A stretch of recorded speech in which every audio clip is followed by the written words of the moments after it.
Toi, tu veux des aides de la France? Oui. Tu as été bien? Oui. T'as pas craché sur la France? Non. T'as pas insulté les Français? Non. Tiens, prends, frérot. Toi. Sacré Bassem, le retour. Tu commences bien.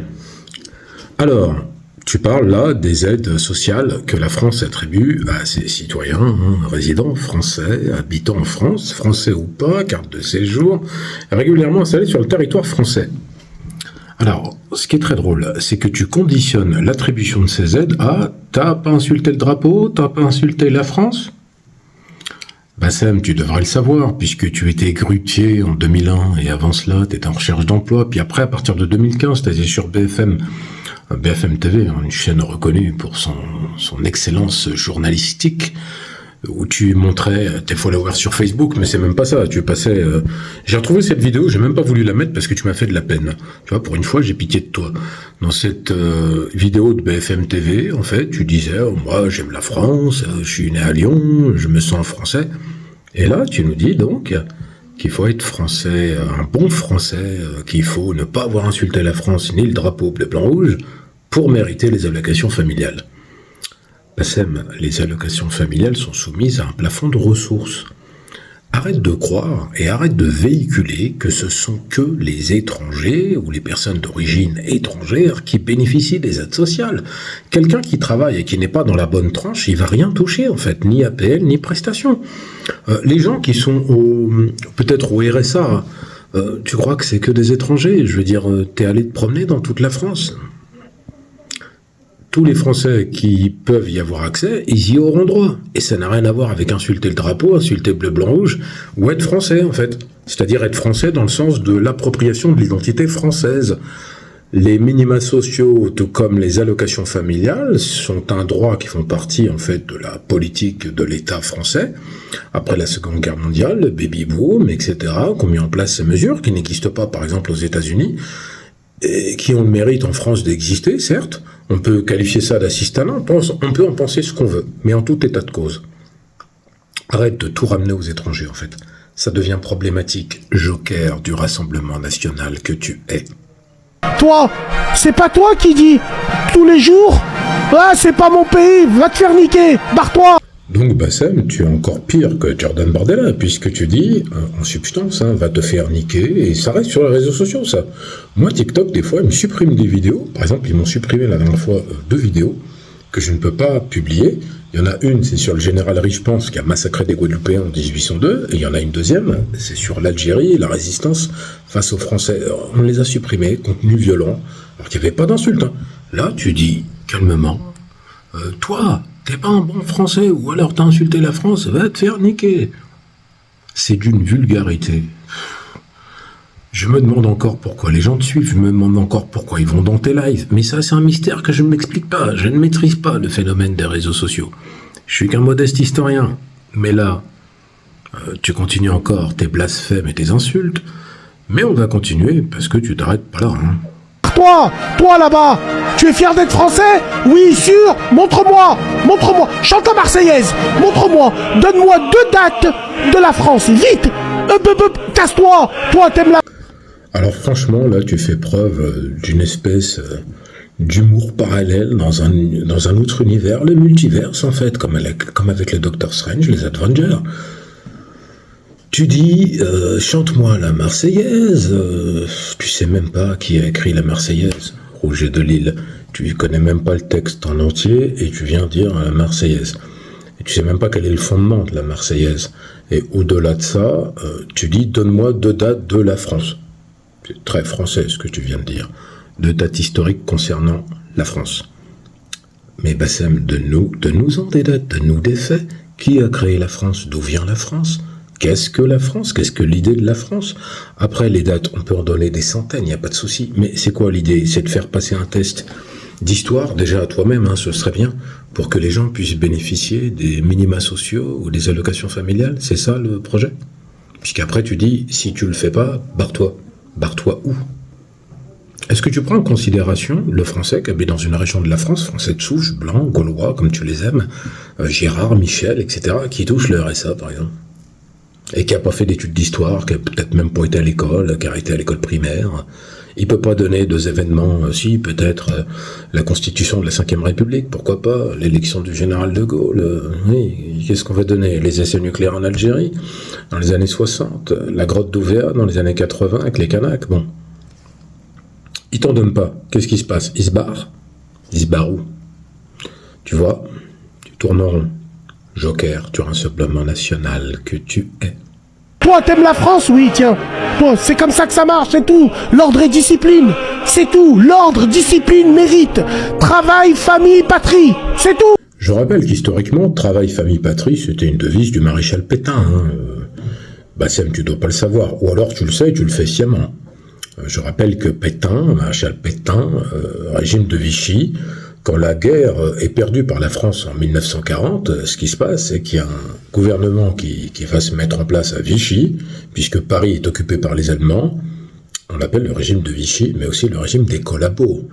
Hein, on ne va pas rappeler les heures sombres de la France, qui ont fait déporter et assassiner des milliers de Français parce qu'ils étaient de confession juive, qu'ils étaient des Français de souche, qui étaient installés là depuis des générations et des générations, qui ont été tués au seul tort d'être juifs. Ces milliers de Français aussi, qui ont été mis dans des camps d'internement, de travail forcé, le travail obligatoire, par ce fameux régime de Vichy. Ce régime de Vichy qui a permis à la Gestapo de pouvoir continuer ses exactions contre la résistance française quand elle a été formée, appuyée par les francs-tireurs partisans, par Jean Moulin, mais aussi par des Algériens, des Marocains, des Africains. Vous retrouvez cette histoire dans Voleurs d'âme, de la mosquée de Paris et d'ailleurs, qui n'ont eu de cesse, ou le capitaine Rose, hein, des Antilles, que personne ne connaît, qui est mort en arrivant de Guadeloupe et qui est mort en combattant fièrement, de l'imam Mesli, de la mosquée de Paris, déporté au camp de concentration de Dachau, qui faisait partie de la résistance et qui a eu son certificat de résistant. Ne vous en déplaise, surtout à toi, Bassem, tu connais même pas ton histoire. Là, tu viens de donner le slogan d'un régime, le régime pétainiste, qui au-delà d'un racisme exacerbé, avait la certitude que l'Allemagne allait gagner la guerre. Et bien heureusement, il y a des Français qui ont pensé le contraire. Est-ce que tu penses à ces commandos qui ont débarqué en 1944, à ceux qui ont débarqué aussi sur les côtes de Provence pour libérer le Sud, ces Algériens, ces Marocains, ces Tunisiens, ces Africains, Congolais, Sénégalais, etc., qui sont morts pour la France alors qu'ils n'étaient même pas Français. Et ceux qui ont débarqué sur les côtes normandes, qui sont morts avec des bérets verts sur la tête, qu'on retrouve aujourd'hui dans la doctrine des commandos marines. Ces commandos fiers qui ont été formés par les Anglais et qui se sont battus pour que la France puisse être libérée. Tu crois qu'ils sont battus pour ça? Pour le maréchal Pétain? Non. Même pas pour De Gaulle, en fait. Ils se sont battus pour cet idéal auquel ils croyaient. Un idéal républicain que tu ne connais même pas. Un idéal constitué après la Révolution française que tu ne connais même pas. Parce qu'en vérité, tu veux parler de l'âme française, mais tu la connais pas. Tu connais les Chouans et leurs combats dans la Vendée, tu connais les Bretons, tu connais les Corses, tu connais les Auvergnats, tu connais cette fierté française qui est le mélange de toutes ces cultures de région et sous-région. Qu'est-ce que tu connais à part Jeanne d'Arc qui a été brûlée à Rouen? Qu'est-ce que tu connais d'autre en fait? De cette fierté française, justement de cette identité française dont tu te revendiques. Tu sais même pas parler. Quand tu parles avec ton maillot de foot, c'est pitoyable en fait. Mais en tout cas, toi, t'as peut-être oublié, mais nous, on retient tout. Travail, famille, patrie, devise pétainiste que tu affiches pour pointer du doigt ce qui touche des allocations familiales. C'est tout. T'es pas content, casse-toi. T'es pas content, je t'enfile. Je suis pas content, je me casse pas, je suis pas content. Tu vas m'enfiler? Certainement pas. Donc, t'es pas content, casse-toi. Tu parles à qui, en fait? À tes parents? À quoi? Aux gens de ta famille? À ton frère, le maire adjoint communiste dans les banlieues de Lyon, là?